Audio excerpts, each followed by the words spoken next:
నమస్కారం కిమిడి నాగార్జున గారు. నమస్కారం అంజయ్ గారు. ఎలా ఉన్నారు? నేను బాగున్నానండి. మీరు ఎట్లా ఉన్నారు? ఫైన్ అండి. చీపురుపల్లి నియోజకవర్గం బొత్స గారితో డి అంటే డి. ఎన్టీఆర్ గారు పార్టీ స్థాపించిన దగ్గర నుంచి 99 వరకు ఆల్మోస్ట్ ఒక 16 సంవత్సరాలు అనుకుంటా టీడీపీయే అక్కడ. చీపురుపల్లి నియోజకవర్గం అంటే టీడీపీ.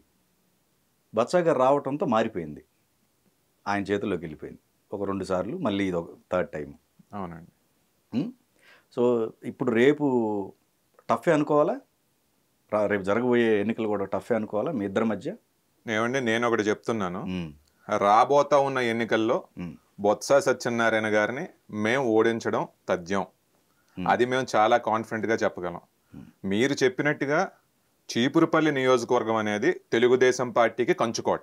ఎగ్జాక్ట్లీ 83 నుంచి 99 ఎలక్షన్ వరకు కూడా మేము అన్ని ఎలక్షన్స్ గెలవడం అనేది జరిగింది. 2004లో బొత్స సత్యనారాయణ గారు అప్పటి వరకు ఎంపీగా ఉంటూ ఆయన చీపురుపల్లి నియోజకవర్గాన్ని ఎంచుకుని ఆయన అక్కడికి వచ్చి పోటీ చేయడం అనేది జరిగింది. ఆ పోటీ చేసినప్పుడు ఏంటి అంటే కొన్ని సామాజిక కారణాల వల్ల అదే రకంగా వైఎస్ఆర్ గారి వేవ్ అప్పట్లో ఉండడం వల్ల బొత్స సత్యనారాయణ గారు గెలిచారు. గెలిచినప్పటి నుంచి కూడా ఆయన ఏంటంటే ఆ నియోజకవర్గాన్ని నర్చర్ చేసుకోవడానికి ప్రయత్నాలన్నీ చేశారు. ఆయన కుటుంబం అన్ని పదవుల్లో ఉండింది. ఈయన కూడా అంచెలంచెలుగా ఎదుగుతూనే ఉన్నారు. ముందు ఒక మంత్రి అయ్యారు, ఆ తర్వాత పిసిసి చీఫ్ కూడా అయ్యారు. ఆ పిసిసి చీఫ్ అయినప్పటి నుంచి కూడా ఏంటంటే అందరినీ కూడా పార్టీని ఇంకా బలోపేతం చేసుకుందామని, కాంగ్రెస్ పార్టీని ఇంకా బలోపేతం చేసుకుందామని అడుగులు వేశారు. అయినా కానివ్వండి, చీపురుపల్లి నియోజకవర్గం ఎప్పుడు కూడా తెలుగుదేశం పార్టీకి కంచుకోట కిందే ఉంది. ఈ రోజు కూడా 2019లో వాళ్ళకి ఇన్ని సీట్లు వచ్చిన తర్వాత, 151 సీట్లు వచ్చిన తర్వాత బొత్స సత్యనారాయణ గారు మంత్రిగా ఉంటూ వాళ్ళ సమీప బంధువులందరూ ఎమ్మెల్యేలుగా, జిల్లా పరిషత్ చైర్పర్సన్లుగా ఉంటున్నప్పటికీ కూడా చీపురుపల్లి నియోజకవర్గంలో ఒక్క సాధారణ కార్యకర్తను కూడా వాళ్ళు లాక్కోలేకపోయారు. దానికి కారణం ఏంటి అంటే మా పక్క ఉన్న ప్రతి ఒక్కరికి కూడా పార్టీ అంటే అటువంటి అంకిత భావం ఉంది. అదే రకంగా 2019లో నేను ఓడిపోయిన తర్వాత చాలా మంది ఏంటి అంటే నేను ఇక్కడి నుంచి వెళ్ళిపోతానేమో అని చెప్పి అనుకున్నారు. చాలా మంది కొంచెం డిసప్పాయింటింగ్ గా, నువ్వు ఒక యువకుడివి, నీకు ఒక మంచి భవిష్యత్తు ఉంటుంది, ఇక్కడ ఓడిపోయిన తర్వాత ఇంకెందుకు, ఇంకేదైనా పని చేసుకోవచ్చు, కావాలంటే మళ్ళీ ఎలక్షన్ ముందు రావచ్చు అని కూడా నాకు సజెస్ట్ చేయడం అనేది జరిగింది. కానీ నేను కార్యకర్తలకే అంత అంకిత భావం ఉంటే నాయకులుగా మాకు ఇంకెంత ఉండాలి అనే రకంతో నేను 4.5 yearsగా కూడా పనిచేస్తూ ఉన్నానండి. నేను నా శాయశక్తులా కృషి చేస్తానే ఉన్నాను. మా ప్రజలందరికీ కూడా చేదోడు వాదోడుగా నిల్చున్నాము.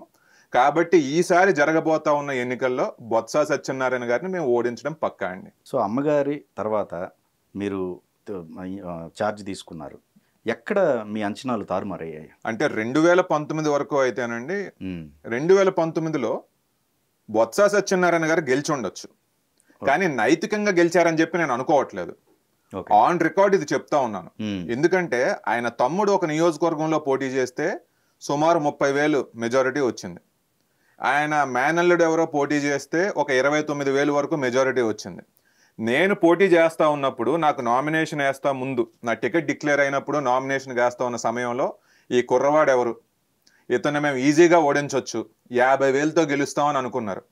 నేను నామినేషన్ వేసి ప్రజల మధ్యలోకి వెళ్తున్నప్పటి నుంచి కూడా ప్రజల్ని చైతన్యపరుస్తూ నా సిద్ధాంతాలు ఏంటి, నా ఆలోచనలు ఏంటి, ఒక యువకుడిగా నేను ఏం చేద్దాం అనుకుంటున్నాను అనేది ప్రజల్ని కన్విన్స్ చేస్తా ఉన్నప్పటి నుంచి కూడా వాళ్ళ ఆలోచనలు కూడా మారాయి. అంటే అపోజిషన్ వాళ్ళ ఆలోచనలు 50,000 అనుకున్నది 40,000కి తగ్గించారు, 40,000 నుంచి 30,000 వేసుకున్నారు. చివరికి 26,000 మెజారిటీతో ఆయన గెలవడం అనేది జరిగింది. నేను 24,000 మెజారిటీతో ఓడిపోయానని చెప్పి నేనైతే బాధపడుతున్నా, గెలిచి ఉండాల్సిందే అని. కానీ బొత్స సత్యనారాయణ గారు ఈ గెలుపుని చూసి గర్వంగా ఫీల్ అవ్వాల్సిన పని అయితే అసలు లేదండి. సో మీరు అడిగినట్టుగా ఎక్కడ ఏం జరిగింది అంటే 2019లో ఖచ్చితంగా జగన్మోహన్ రెడ్డి వేవ్ ఏదైతే వచ్చిందో ఆ వేవ్లో మేము ఓడిపోవడం అనేది జరిగింది తప్ప బొత్స సత్యనారాయణకి అంతకు మించిన ఓట్స్ అయితే పడలేదండి. సో ఇప్పుడు గద్దె బాబురావు గారు కూడా అదే అనుకోవాలా? పిఆర్పి ఒక రకంగా ఆ టైంలో అంటే రెండోసారి పిఆర్పీఏ గెలిపించినట్టుంది. అవునండి, బొత్స సత్యనారాయణ గారు ఇంచుమించు 2009లో కూడా 5,800తో మాత్రమే గెలిచారు. ఆ రోజున పిఆర్పి వేవ్ లోనే అదంతా జరగడం అనేది జరిగింది. 16,000 ఓట్లు పిఆర్పికి పడడం వల్ల ఈయన సుమారు 5,800 ఓట్లతో గెలవడం అనేది జరిగిందండి. ఈ నియోజకవర్గం ప్రజలు ఎప్పుడు కూడా బొత్స సత్యనారాయణ గారిని కంప్లీట్ గా యాక్సెప్ట్ చేయలేదండి. ఓకే. ఈ నియోజకవర్గం ప్రజలు ఎప్పుడూ కూడా తెలుగుదేశం పార్టీకే పట్టం కట్టారు, పట్టం కట్టాలని కూడా అనుకుంటా ఉన్నారు. ఆయన మంత్రి పదవులు చాలా చేసి ఉన్నారు. అవునండి. సో నాడు నేడు అనేది స్పెసిఫిక్గా వాళ్ళు అంటే మొత్తం స్టేట్ వైడ్ చూసుకుంటే ఈ 4.5 సంవత్సరాల్లో నాడు నేడు అనేది మేము చాలా చేసి చూపించాం. ఇప్పుడు విద్యార్థుల విషయంలో, చదువు విషయంలో అని చెప్పేసి వాళ్ళు ప్రతి దాంట్లో దాన్నే మెయిన్ హైలైట్ చేస్తున్నారు. సో దీనిపైన మీ అభిప్రాయం ఏంటి? నేను ఒకటే చెప్తానండి, ఈ నాడు నేడు కార్యక్రమం ఏదైతే ఉందో వైకాపా కార్యకర్తల్ని ఆదుకోవడానికి పెట్టిన పథకం తప్ప అంతకు మించి గ్రౌండ్ లెవెల్లో వచ్చిన మార్పులు అంటూ ఏమీ లేవండి. ఇది పిల్లల విషయంలో ఈ రోజున ఏం లేదండి. వాళ్ళు ఫోటో షూట్స్ చేస్తూ ఉండొచ్చు, ఏవో రంగులు వేసేసి స్కూల్ తాలూకా స్థితిగతులు మారిపోయాయని చెప్పి వాళ్ళు చూపించుకుంటా ఉండొచ్చు. కానీ ఈ రోజున నాడు నేడు కార్యక్రమం వల్ల ఏ పిల్లవాడి యొక్క భవిష్యత్తు మెరుగుపడింది? పిల్లల భవిష్యత్తు ఏమైనా మారిందా? కొత్తగా మనం వాళ్ళకి ఏమైనా నైపుణ్యం వచ్చేలాగా మనం విద్యను ఏమైనా ఇస్తా ఉన్నామా? అదంతా ఏమీ లేకుండా నాడు నేడు అనేది మాత్రం ఖచ్చితంగా ఒక మార్కెటింగ్ ప్లాయ్ మాత్రమేనండి. సో చీపురుపల్లి నియోజకవర్గంలో బొత్స గారు అసలు ఏమీ అభివృద్ధి అనేది చేయలేదనే మేము చెప్తా ఉన్నామండి. ఎందుకంటే ఈ 3 టర్మ్స్ లో కూడా ఏమి చేయలేదనే చెప్తున్నాం. రెండోది ఏంటి అంటే వాళ్ళు దోచుకున్నట్టుగా దానికి తగ్గ అభివృద్ధి మాత్రం వాళ్ళు ఎక్కడా చేయలేదు. వాళ్ళు దోచుకున్నది చాలా ఎక్కువ, కానీ అభివృద్ధి విషయంలో కింద పడే ఉన్నాం. ఎందుకనేది కూడా నేను మీకు చెప్తాను. ఆయన 15 సంవత్సరాలు మంత్రి కింద ఉన్నారు, ఎన్నో పోర్ట్ఫోలియోస్ అనుభవించారు. అదే రకంగా ఆయన ఒక పిసిసి చీఫ్ కింద కూడా కాలం అనేది గడిపారు. పిసిసి చీఫ్ అంటే ముఖ్యమంత్రితో సమానం. అది ఇవ్వకనే కదా బయటకు వచ్చారు. అది ఇవ్వక బయటకు వచ్చారు. సో ఆ రకంగా ఏంటంటే ఈయన ఇన్ని పదవులు అనుభవించారు కదా, చీపురుపల్లి నియోజకవర్గం యొక్క రూపురేఖల్ని బొత్స సత్యనారాయణ గారు మార్చగలిగారా? చీపురుపల్లి అప్పుడు ఎట్లాగుందో ఇప్పుడు అట్లాగే ఉంది.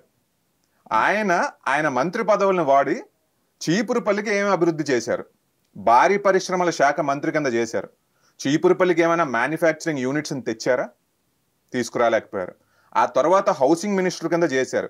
హౌసింగ్లో ఆయన మంత్రిత్వ హయాంలో ఎటువంటి అవినీతి జరిగిందన్నది మన అందరికీ తెలుసు. ఇల్లు కట్టకుండా కోట్ల రూపాయలు అవినీతి అనేది చేయడం, వీళ్ళ కార్యకర్తలు మింగేయడం అనేది జరిగింది.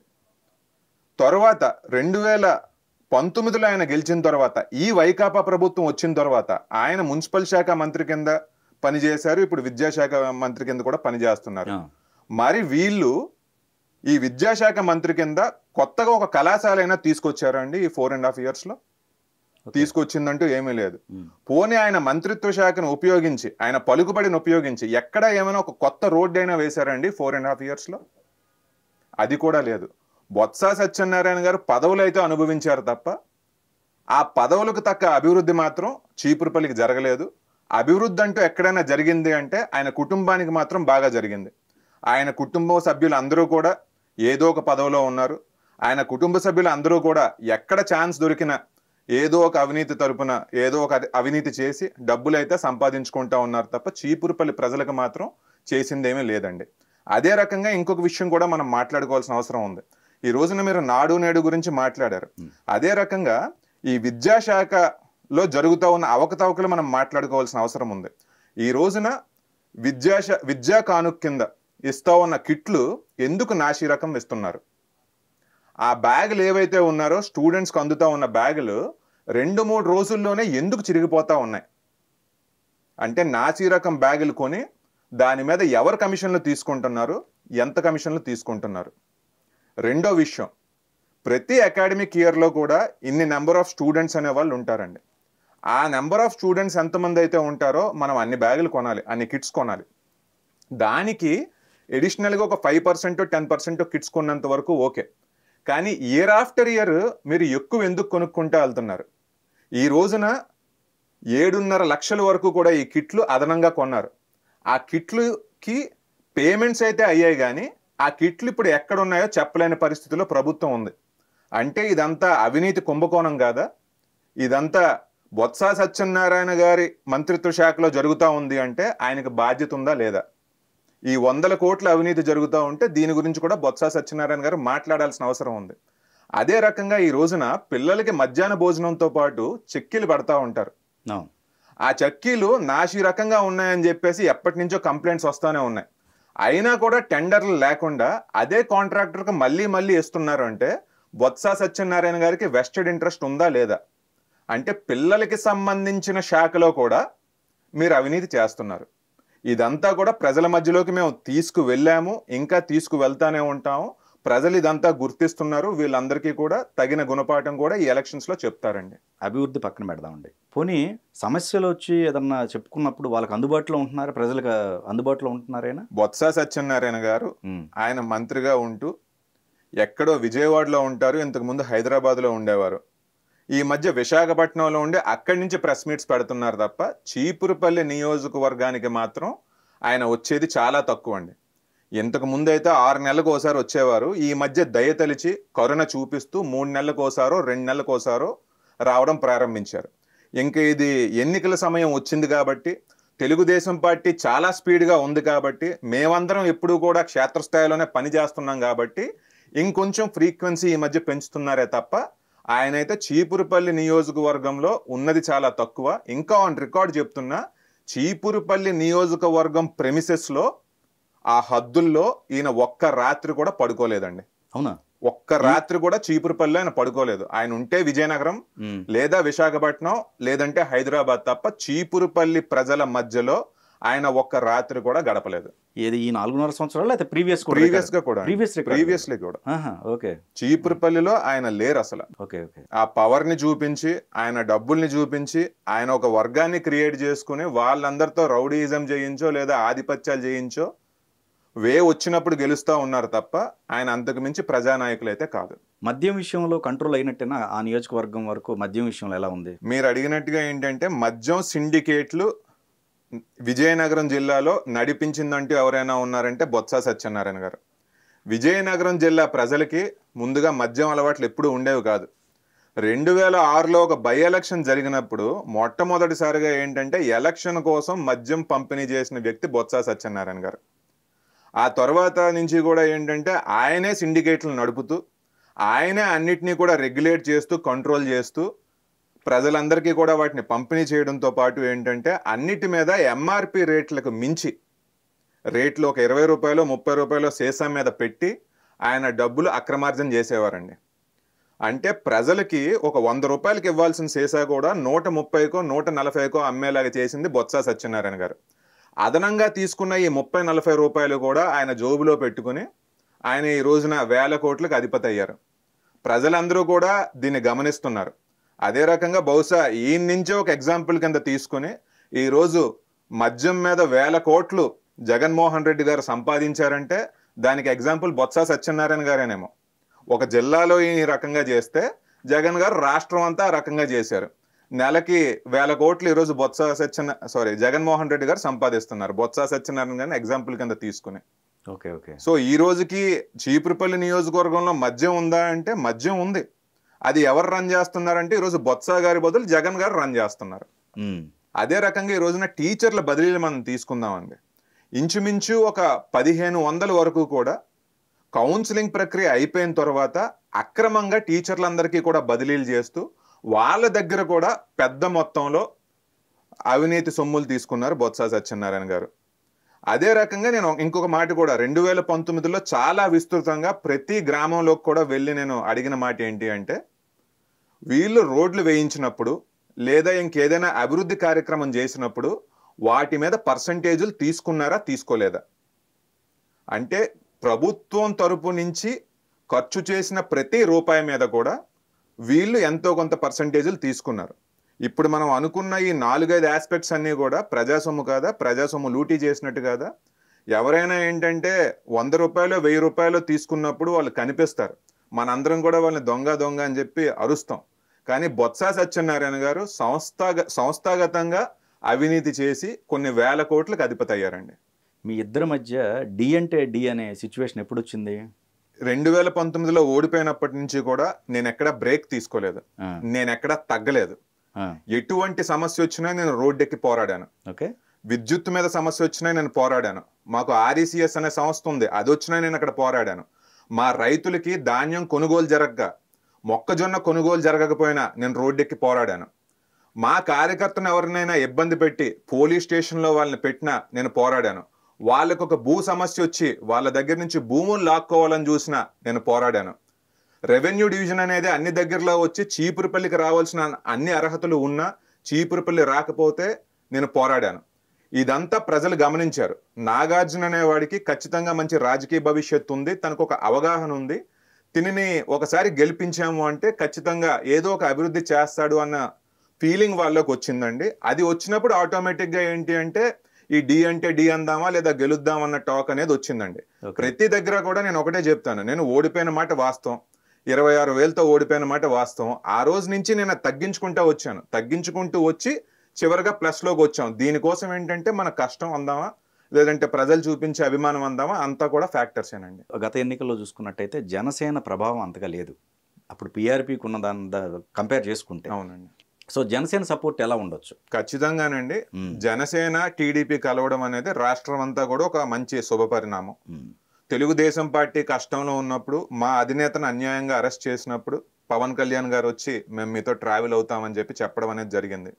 ఆ రకంగా ఏంటి అంటే అప్పటి నుంచి కూడా ఆ క్యాడరు మేము కూడా కలిసి ప్రయాణించడం, మా మధ్య ఏ రకమైన వ్యత్యాసాలు లేకుండా ఇబ్బందులు లేకుండా మేమందరం కూడా సెన్సిటివ్గానే ముందుకెళ్తా ఉన్నాం. కాబట్టి జనసేన మాతో కలవడం అనేది టీడీపీ పార్టీకి రాష్ట్రమంతటా అదే రకంగా చీపురుపల్లిలో కూడా ఖచ్చితంగా ఒక అడ్వాంటేజ్ అనేది ఉంటుంది.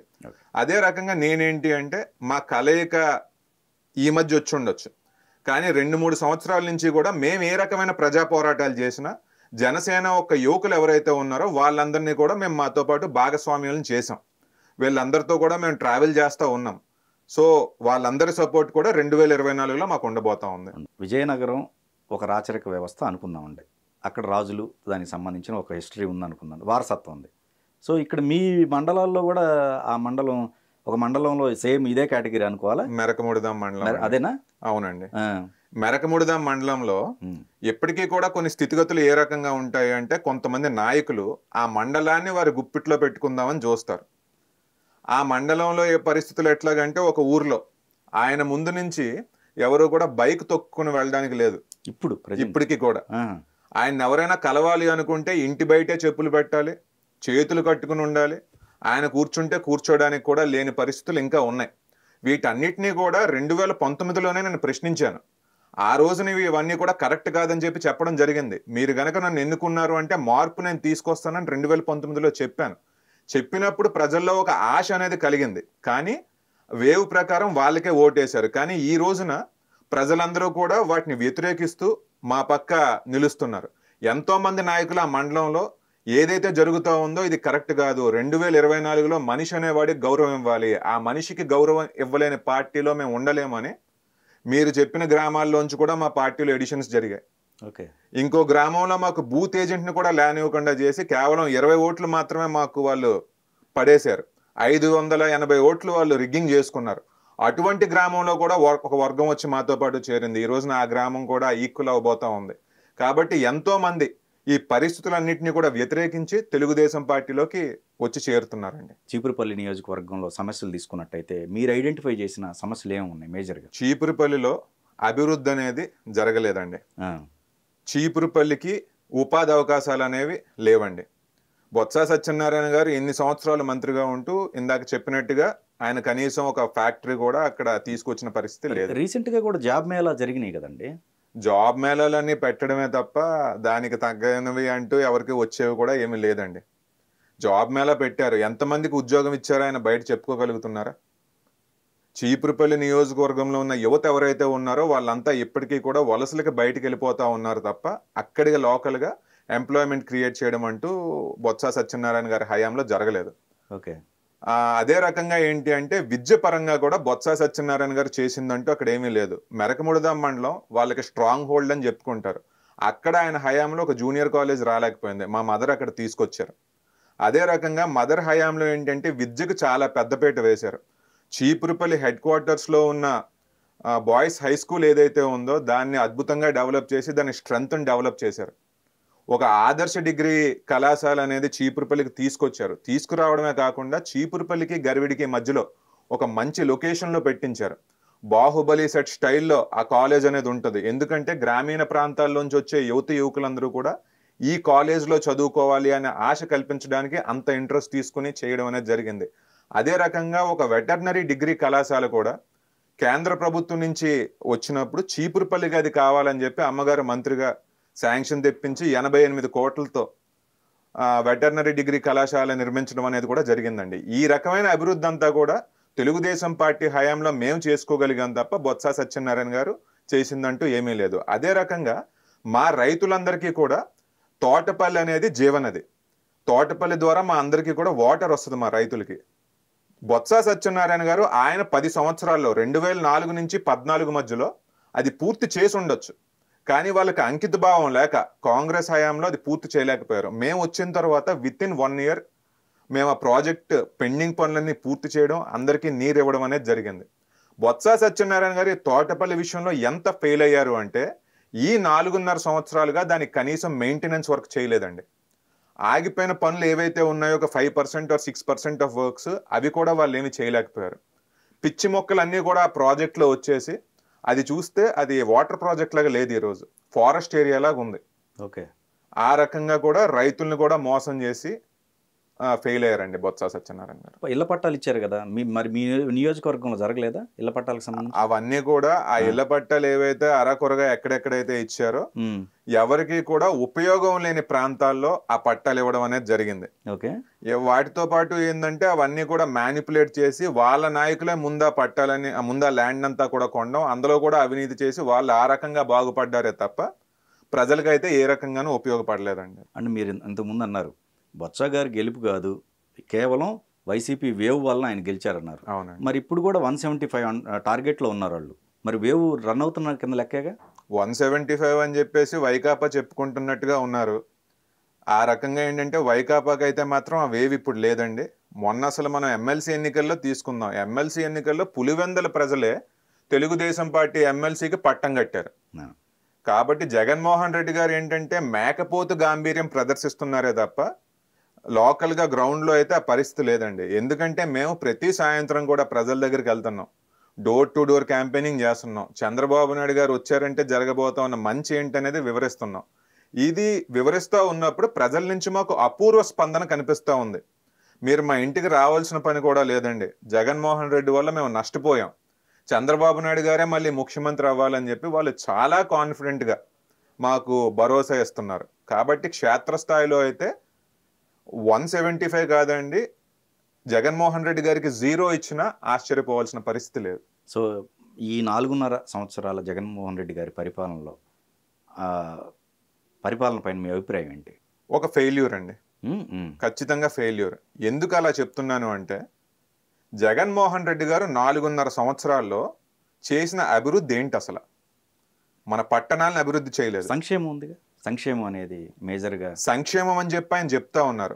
కానీ ఆయన ఈ రోజున 100 రూపాయలు ఒక మనిషికి ఇస్తున్నారు అంటే సంక్షేమం పేరు మీద 200 రూపాయలు తిరిగి లాక్కుంటున్నారు అనేది వాస్తవం కాదా? అన్ని రేట్లు కూడా పెంచేసి రాష్ట్రంలో ఆర్థిక సంపద అనేది సృష్టించలేక ప్రజల దగ్గర నుంచే డబ్బులు లాక్కొని పరిపాలన సాగిస్తూ ఉన్న వ్యక్తి జగన్మోహన్ రెడ్డి గారు.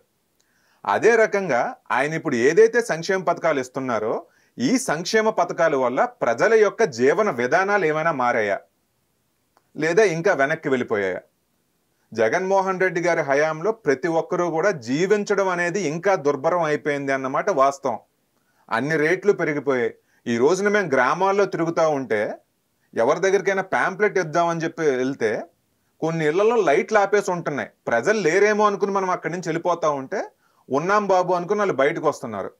లైట్ ఎందుకమ్మా ఆపేసి ఉన్నామంటే జగన్మోహన్ రెడ్డి గారి చలవిది, లైట్ వేసామంటే వేలలో మాకు బిల్లు వస్తూ ఉంది, అందుకు భయపడి లైటు ఫ్యాను కూడా మేము వేసుకోలేకపోతున్నాం అని చెప్పి వాళ్ళు చెప్తా ఉన్నారండి. అట్లాగే కొన్ని రూల్స్ అండ్ రెగ్యులేషన్స్ పెట్టి ఈ నెంబర్ ఆఫ్ బెనిఫిషరీస్ ఎవరైతే ఉంటారో వాళ్ళని కూడా తగ్గించేశారు. ఇంత ల్యాండ్ ఉందంటే మీ తల్లికి పెన్షన్ ఉండదు, నువ్వు అంగన్వాడీ లెక్చరర్ అయితే అంగన్వాడీ టీచర్ అయితే నీ కుటుంబంలో పెన్షన్ ఉండదు. ఈ రకంగా ఏంటంటే సంక్షేమం కోసం ఆయన అడ్వర్టైజ్మెంట్ అయితే బాగా వేస్తున్నారు కానీ ఆయన చేసిందంతా కూడా గారిడి అండి. ఆర్ఈసిఎస్ వివాదం ఏంటండి అసలు? ఆర్ఈసిఎస్ అనేది స్వయం ప్రతిపత్తి కలిగిన విద్యుత్ సంస్థ అండి. అంటే చీపురుపల్లి నియోజకవర్గంలో ప్రజలందరికీ కూడా అది ఒక వరం లాంటిది. మేము బోర్డుతో సంబంధం లేదు, మాకు ఆటోనమస్గా ఈ సంస్థ అనేది ఉంది. కాబట్టి ఎవరికైనా ఫార్మర్స్కి రైతులకి ఏదైనా కనెక్షన్ కావాలన్నా కరెంట్ కావాలన్నా ఏ రకంగా ఉన్నా ఈ ఆర్ఈసీఎస్ సంస్థ క్యాటర్ చేస్తూ ఉండేది. బొత్స సత్యనారాయణ గారి ఫెయిల్యూర్ ఏ రకంగా ఉంది అంటే కొన్ని దశాబ్దాలుగా చీపురుపల్లికి ఉన్న ఆర్ఈసీఎస్ సంస్థను కూడా బోర్డులోకి జగన్మోహన్ రెడ్డి గారు విలీనం చేసేస్తే బొత్స సత్యనారాయణ గారు అడ్డుపడలేకపోయారు, అది ఆపలేకపోయారు. మొన్నటి వరకు కూడా మా రైతుకు ఒక కనెక్షన్ కావాలంటే చీపురుపల్లి వచ్చారు అంటే అక్కడున్న స్టాఫ్ ఎవరైతే ఉన్నారో వెంటనే పనిచేసే పరిస్థితి. ఈ రోజున ఇదే కనెక్షన్ కావాలంటే విజయనగరం పరిగెట్టే పరిస్థితే బొత్స సత్యనారాయణ గారు కల్పించారు. అదే రకంగా ఆర్ఈసీఎస్ నుంచి బోర్డులోకి విలీనం అయిపోవడం వల్ల ఖర్చులు అనేవి కూడా పెరిగిపోతాయి. ఒక పోల్ వేయాలంటే ఛార్జెస్ ఇంకా పెరుగుతాయి. కాబట్టి ఈ రకమైన ఇబ్బందులన్నీ కూడా రైతులకు అనేవి కలుగుతూ ఉండడం అంతా కూడా బొత్స సత్యనారాయణ గారి వల్లే జరిగిందండి. సో 3 రాజధానుల కాన్సెప్ట్ కూడా ఫస్ట్ బొత్స గారేనా బయటికి తెచ్చింది అనుకోవాలా? ఆయనే కదండి బయటికి తీసుకొచ్చారు. డిసెంబర్ 2019లో 3 రాజధానులు ఉంటే తప్పేంటి అని చెప్పి బొత్స మాట్లాడారు. అసలు హిస్టారికల్ గా మనం తీసుకున్నామంటే బొత్స సత్యనారాయణ గారి వల్ల మన రాష్ట్రానికి ఎంతో నష్టం జరిగింది.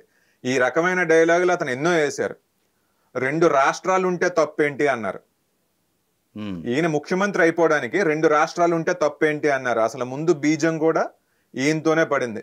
వోక్స్ వాగన్ అనేది ఆంధ్రాలో నుంచి వేరే రాష్ట్రానికి వెళ్ళిపోతే సొమ్ములు పోనా ఏడ్స్ చేయగలం అని చెప్పి అన్నారు. అదే రకంగా ఈ రోజున మన రాష్ట్రానికి ఒక రాజధాని లేకుండా పోయిందంటే దానికి కూడా కారణం బొత్స సత్యనారాయణ గారే అని చెప్పి మనం చెప్పుకోవచ్చండి. 3 రాజధానులు అని చెప్పి ప్రభుత్వం ప్రవేశపెట్టిందే తప్ప విశాఖపట్నం కానీ విజయవాడ కానీ కర్నూలు కానీ ఏమైనా అభివృద్ధి చెందాయా? మన రాష్ట్రంలో నుంచి పెట్టుబడులు పోవడానికి ఇది దోహదపడిందే తప్ప మన రాష్ట్రంలో ఏ రకమైన అభివృద్ధి కూడా జరగలేదు దీనివల్ల. ఈయన వచ్చిన తర్వాత వర్గాల మధ్య ఒక చిన్న మనస్పర్ధలు క్రియేట్ చేశారు అనే ఒక టాక్ ఉంది, నిజమేనా? బొత్స సత్యనారాయణ గారు వెనకాతలు ఉన్న మనుషులందరూ కూడా ఏ రకంగా ఉంటారు అంటే తెలుగుదేశం పార్టీ అయితే ఒకటి, కాంగ్రెస్ లేదా వైసీపీ అయితే ఒకటి. మా పార్టీలో ఉన్న వాళ్ళందరినీ మేము ఓ రకంగా చూస్తాం, మా పార్టీలోకి రాకపోతే వేరే రకంగా చూస్తారు అన్నట్టుగానే ఆయన 2004 నుంచి 14 వరకు కూడా ఆయన పరిపాలన సాగింది. తెలుగుదేశం పార్టీ తరపున ఉన్న వాళ్ళకి సంక్షేమ పథకాలు అందేవి కాదు. ఈవెన్ ఫిజికల్ హ్యాండిక్యాప్డ్ పెన్షన్స్ కూడా వాళ్ళ తండ్రి, ఒక అబ్బాయి ఫిజికల్ హ్యాండిక్యాప్డ్ ఉన్న అబ్బాయి తాలూకా తండ్రి తెలుగుదేశం పార్టీలో యాక్టివ్ కార్యకర్త అయితే వచ్చే పరిస్థితి లేదు. పెద్దలు ఎవరైనా ఉండి వాళ్ళకి వయసు దాటి అన్ని రకాలుగా వాళ్ళకి ఎలిజిబిలిటీ ఉన్నా తెలుగుదేశం పార్టీ ఫ్యామిలీస్ అయితే వాళ్ళకి ఆ పెన్షన్స్ వచ్చే పరిస్థితి లేదు.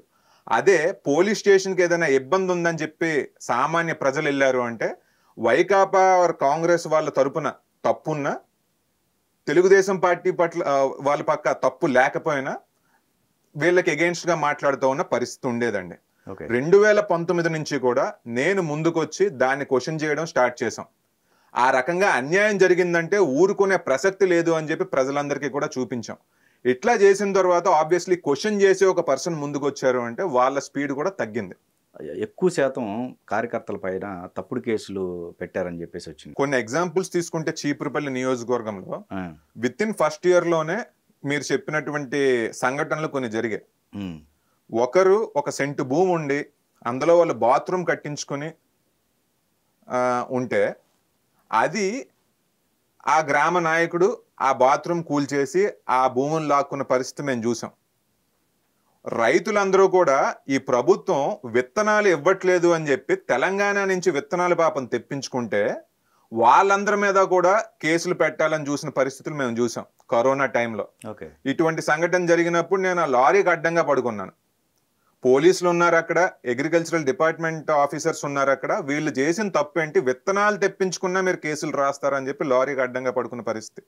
అదే రకంగా కొన్ని గ్రామాలు గుర్ల మండలంలో చింతలపేట అనే గ్రామం కానీ నడుపూర్ అనే గ్రామం కానీ తెలుగుదేశం పార్టీ కార్యకర్తలను ఇబ్బంది పెట్టడం కోసం సెంటు భూమి లాగేసుకోవడం కోసం ఒక 150 మంది పోలీసులను పంపించి అక్కడ ప్రజల్ని ఇబ్బంది పెట్టే పరిస్థితి అనమాట. వీటన్నిటిని కూడా మేము ప్రశ్నించాం. ఇటువంటి సంఘటనలు జరగకుండా ప్రజల పక్షాన నుండి పోరాడామండి. సో ఇప్పుడు మీరు యువకులు బొత్స గారు కూడా రేపు వాళ్ళ బాబుని దింపారనుకోండి, ఇద్దరు మధ్య ఎలా ఉండొచ్చు పోరు? నేనైతే బొత్స సత్యనారాయణ గారి అబ్బాయిని ఒక క్యాండిడేట్ కింద కన్సిడర్ చేయట్లేదు. మరి ఆ అబ్బాయిని 2-3 సార్లు కలిశాను. ఆ అబ్బాయి పెళ్లికి కూడా వెళ్ళి విషెస్ అయితే నేను చెప్పాను.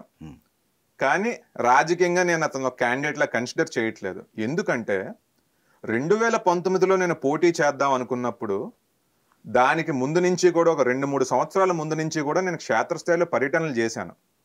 మా అమ్మగారి పదవిని నేను ఎక్కడ అడ్డం పెట్టుకుని అవినీతి చేయలేదు, ఆ రకంగా ఇన్వాల్వ్మెంట్ చేయలేదు. కానీ గ్రామాల్లో తిరిగి గ్రామాల యొక్క స్థితిగతులు ఏంటి, ఇక్కడ పరిస్థితులు ఏంటి, నాకే కనుక ఒక అవకాశం వచ్చిందంటే ఏ రకంగా మార్పు తీసుకురాగలను అని చెప్పి నేను పని చేయడం జరిగింది.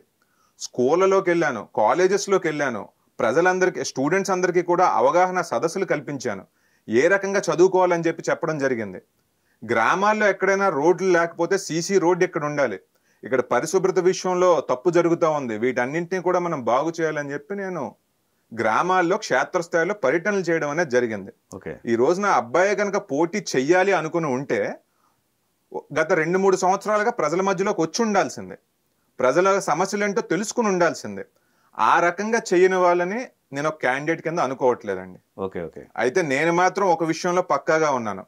2019లో ఓడిపోయినప్పటి నుంచి కూడా 2024లో బొత్స సత్యనారాయణ గారే నా క్యాండిడేట్ అవ్వాలని అనుకుంటున్నా. ఎందుకంటే కొడితే కుంభస్థలాన్ని కొట్టాలి, ఓడిస్తే బొత్స సత్యనారాయణ ఓడించాలి. ఆయన క్యాండిడేట్ అయినప్పుడు ఏ రకంగా ఓడించాలన్న లెక్కలతోనే 4.5 సంవత్సరాలు గడిపాం. కాబట్టి ఇప్పుడు ఇంకెవరో వచ్చి మా పోరాటం ఏదైతే ఉందో సులభం అయిపోవాలి అని చెప్పి అనుకునే మనస్తత్వం కాదు. బొత్స సత్యనారాయణ పోటీ చేయాలి, అతన్నే ఓడించాలనుకునే మనస్తత్వం, అదే జరగాలని కోరుకుంటున్నాను. సో కళా వెంకటరావు గారు మీ పెద్దనాన్న గారు, సో ఆయన సపోర్ట్ ఎలా ఉంది మీ పైన? ఎప్పుడు బాగానే ఉంటుందండి. మా పెదనాన్న గారిని చూసే మేమందరం కూడా పెరగడం అనేది జరిగింది. ఆయన 83 నుంచి కూడా పాలిటిక్స్ లో ఉన్నారు. ఒక సచిన్ టెండూల్కర్ ముందో లేదా ఇంకెవరో సినిమా యాక్టర్ ముందో మా ఫ్యామిలీలో అంత పెద్ద పొలిటీషియన్ అయ్యారని చెప్పి నేను కూడా చిన్నప్పటి నుంచి ఆయన ఒక స్టార్ లాగా చూసి పెరగడం అనేది జరిగింది. ఆయన హెచ్చర్లో మాకు ఆనుకుని ఉన్న నియోజకవర్గంలోనే ఆయన కూడా పోటీ చేస్తూ ఉన్నారు. ఆయన ఆశీర్వచనాలు ఎప్పుడూ కూడా నాకు ఉంటాయండి. యువత విషయంలో మీ స్టాండ్ ఎలా ఉంది? ఈ రోజున చీపురుపల్లి నియోజకవర్గంలో నా అతిపెద్ద బలం ఎవరు అంటే తెలుగుదేశం పార్టీ కార్యకర్తలని చెప్తాను, అదే రకంగా యువత అందరూ అని కూడా చెప్తానండి. మా నియోజకవర్గంలో బొత్స సత్యనారాయణ అనే మంత్రి ఉన్నారు, బెల్లాన చంద్రశేఖర్ అనే ఎంపీ ఉన్నారు, మజ్జి శ్రీనివాసరావు అనే జిల్లా పరిషత్ చైర్పర్సన్ ఉన్నారు. 3 పెద్ద పదవుల్లో ఉన్న వాళ్ళని నేను ఎదుర్కొంటున్నాను అంటే దానికి కారణం నా వెనకాతలున్న యువత అండి. యువత అందరూ కూడా నాకు అపారమైన ప్రేమానురాగాలు మా నియోజకవర్గంలో చూపిస్తారు. వాళ్ళందరూ కూడా నన్ను నమ్ముతారు. నా వల్ల వాళ్ళకు ఒక మంచి జరుగుద్ది అన్న భావన వాళ్ళందరిలో కూడా ఉంది. అదే రకంగా నేను వాళ్ళందరూ భుజం మీద చేయి వేసుకుని వెళ్తాను. వాళ్ళ కష్టాలేంటో నేను తెలుసుకుంటాను. ఏ రకమైన పరిపాలన మనం కనుక అందించామంటే వాళ్ళ జీవితాలు బాగుంటాయనే రకంగానే ముందుకెళ్తాను. కాబట్టి నాతో ఈజీ యాక్సెసిబిలిటీ ఉంటుందని యువత అందరూ కూడా నా మీద నమ్మకం చూపిస్తున్నారన్న మాట వాస్తవం. అదే రకంగా నేను ఇందాక చెప్పినట్టుగా పోస్టర్లు నమ్ముకునే నాయకుడిని కాదు, కాన్వాయిల్లో వెళ్ళి డప్పు డమారాలతో ఊర్లో తిరగాలనుకునే నాయకుడిని కాదు. ప్రజలందరి దగ్గరికి వెళ్ళి కూడా వాళ్ళ కష్టాలు ఏంటి అనేవి తెలుసుకుంటాను నేను. ఈ రోజున బొత్స సత్యనారాయణ గారు ఒక గ్రాడ్యుయేట్ దగ్గరికి వెళ్ళి చీపురుపల్లిలో మీకు ఏ రకమైన ఫెసిలిటీస్ ఉంటే బాగున్నాయని చెప్పి అడిగారా? ఒక స్టూడెంట్ దగ్గరికి వెళ్ళి, ఒక బీటెక్ ఆర్ బిఈ చదువుతా ఉన్న స్టూడెంట్ దగ్గరికి వెళ్ళి ఏ రకమైన ఫెసిలిటీస్ ఉంటే మీకు బాగుంటాయని చెప్పి అడిగారా?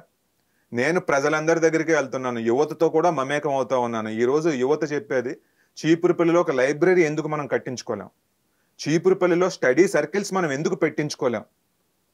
ఈ రోజున ఇక్కడ 400 మీటర్స్ రన్నింగ్ గ్రౌండ్స్ ఏవైతే ఉన్నాయో చీపురుపల్లి మొత్తం మీద అటువంటి ఒక్కటి కూడా లేదు. గ్రౌండ్స్ ఏవైతే ఉన్నాయో వాటిని సరిగ్గా మెయింటెనెన్స్ చేస్తూ ఉన్న పరిస్థితి కూడా లేదు అని యువతే చెప్తా ఉన్నారు. నేను వాళ్ళందరి దగ్గరికి వెళ్తున్నాను, వాళ్ళ కష్టాలు ఏంటనేవి తెలుసుకుంటున్నాను. ఏ రకమైన పరిష్కారం ఇచ్చాము అంటే వాళ్ళు జీవితంలో ఇంకా ఎదగగలరు అన్న దాని మీద నాకు స్పష్టమైన అవగాహన ఉందండి. వీటన్నిటినీ కూడా వాళ్ళతో చెప్తానే ఉన్నాను. వాళ్ళ నమ్మకం ఇంకా ఇంకా పెంచుకుని వాళ్ళందరూ కూడా నా కోసం ఫైట్ చేసేలాగా నేను పాజిటివ్గా ట్యూన్ చేసుకుంటున్నాను. సో ఈ 2 monthsలో మీ కార్యాచరణ ఎలా ఉండబోతుంది? ఇప్పటి వరకు ఒక ఘట్టం, రానున్న 2 నెలలు ఇంకొక ఘట్టం. ఎగ్జాక్ట్లీ. ఈ 2 నెలలు కూడా ఇంకా కంప్లీట్ గా పోరాటమేనండి. ఇప్పటి వరకు మేము ప్రజలందరికీ కూడా అందుబాటులో ఉన్నాం. ఎన్నో వేల ప్రజల దగ్గరికి మనం వెళ్ళడం అనేది జరిగింది. వాళ్ళ కష్ట సుఖాల్లో భాగస్వాములు అయ్యాం. అదే రకంగా వాళ్ళందరికీ భరోసా కల్పించాం. వాళ్ళందరికీ కూడా చంద్రబాబు నాయుడు గారు ముఖ్యమంత్రి అయ్యారు అంటే ఏ రకంగా జీవితాలు బాగుంటాయని చెప్పి చెప్పడం అనేది జరిగింది. రానున్న 2 నెలలు కూడా ఇదే పోరాటం ఇంకా ఉధృతం చేస్తాం. ప్రజల మధ్యలోనే ఉంటాం. మా కార్యకర్తలందరితో కూడా కోఆర్డినేషన్ చేసుకుంటాం. ఎక్కడైనా ఏమైనా గ్యాప్స్ వచ్చాయంటే వాటిని ఫుల్ఫిల్ చేస్తాం. అదే రకంగా వైకాపా పార్టీని కూడా బలహీనపరచడానికి అన్ని రకాలుగా స్ట్రాటజీస్ వేసుకునే ముందుకెళ్తామండి. వాలంటరీ వ్యవస్థ స్ట్రాంగ్గానే ఉన్నట్టుంది, మరి వాటిని ఎట్లా హ్యాండిల్ చేయగలుగుతారు? వాలంటీర్స్ ఈ రోజు ఎవరైతే ఉన్నారో వాళ్ళు ఖచ్చితంగా వైకాపా కార్యకర్తల్లాగా పనిచేస్తున్నారు. వాళ్ళు పొలిటికల్ డేటా అంతా కూడా బాగా సేకరించి వాళ్ళ కింద ఉన్న వాళ్ళు వైసీపీ ఎవరు, టీడీపీ ఎవరు, మధ్యస్థంగా ఉన్నది ఎవరు, వీళ్ళందరినీ కూడా వైకాపా తరపుకి ఎట్లా మళ్లించుకోవాలి అన్న ఆలోచనతో వాళ్ళు పనిచేస్తున్నారు అన్నది వాస్తవం. కానీ దీనికి దీటుగానే తెలుగుదేశం పార్టీ కూడా సంస్థాగతంగా చాలా బలంగా ఉంది. మేమందరం కూడా మా యువకుల్ని బాగా ట్రైన్ చేసుకున్నాం, వాళ్ళని కూడా చైతన్యపరిచాం. వీళ్ళందరూ కూడా తెలుగుదేశం పార్టీ కోసం ఈ వాలంటీర్లకు ధీటుగా నిల్చుని ఖచ్చితంగా న్యూట్రల్ ఓటర్ ఎవరైతే ఉంటారో వాళ్ళందరినీ కూడా తెలుగుదేశం పార్టీ పక్క తిప్పుకోవడానికి కోసం పనిచేస్తారండి. సో మెజారిటీ ఎంత రావచ్చు ఈసారి ఒకవేళ చూసుకుంటే? ప్రజలు ఇచ్చేదాన్ని బట్టి అది ఉంటుందండి. మేమైతే ఎక్సెస్ ఆఫ్ 25,000 ఓట్స్ మెజారిటీ కోసం మేము టార్గెట్ చేస్తాం. ఆ రకంగానే మా నాయకులు కార్యకర్తలందరితో కూడా కోఆర్డినేట్ చేసుకుని ముందుకెళ్తామండి. థ్యాంక్ యూ సో మచ్ అండి. థ్యాంక్ యూ అంజయ్ గారు. Thank you for the interview.